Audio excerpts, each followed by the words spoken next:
Hello বন্ধুরা, আজকে রান্না করব মাটন। এখানে নিয়ে নিয়েছি 1 কিলো মাটন।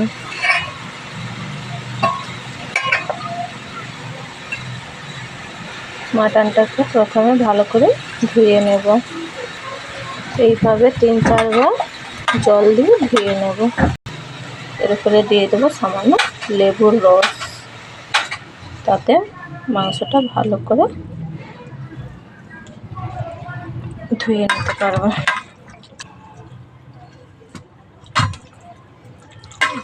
ভালো করে জল ঝাড়িয়ে নেব।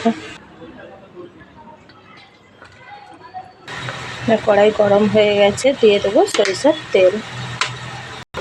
তেলের উপরে দিয়ে দেবো সামান্য চিনি, দিয়ে দেবো 3টে এলাচ, ফোড়নে দেবো একটা শুকনো লঙ্কা, তেজপাতা। ফোড়নটা হয়ে গেলে দিয়ে দেবো কুচনো পেঁয়াজ। পেঁয়াজটাকে লাল লাল করে ভেজে নেব।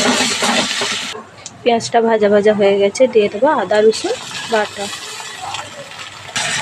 ভালো করে পেঁয়াজের সঙ্গে কষে নেব।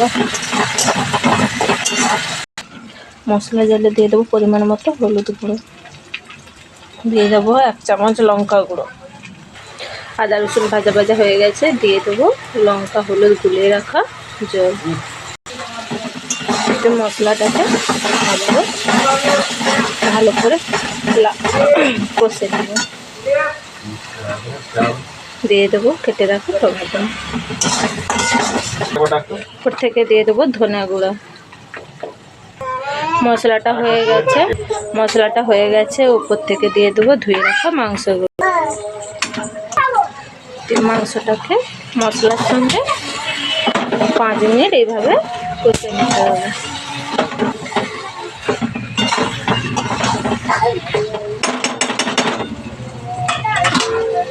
দিয়ে 10 মিনিট ঢাকনা দিয়ে রেখে দেব।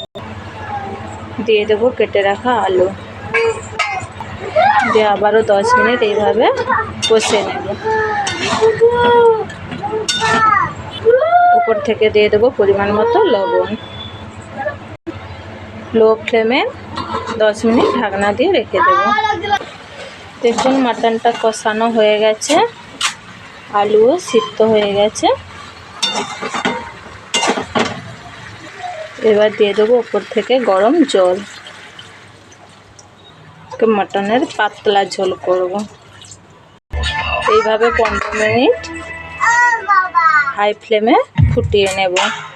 এখানে নিয়ে নেব 3টে এলাচ আর অল্প দারুচিনি। ভালো করে আমল দিচ্ছে গুঁড়ো করে নেব।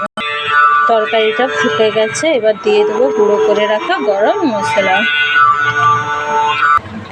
দেখুন বন্ধুরা, আলুগুলো কত সুন্দর সিদ্ধ হয়ে গেছে, তরকারিটাও রেডি হয়ে গেছে। দেখা হবে বন্ধুরা পরের ভিডিও।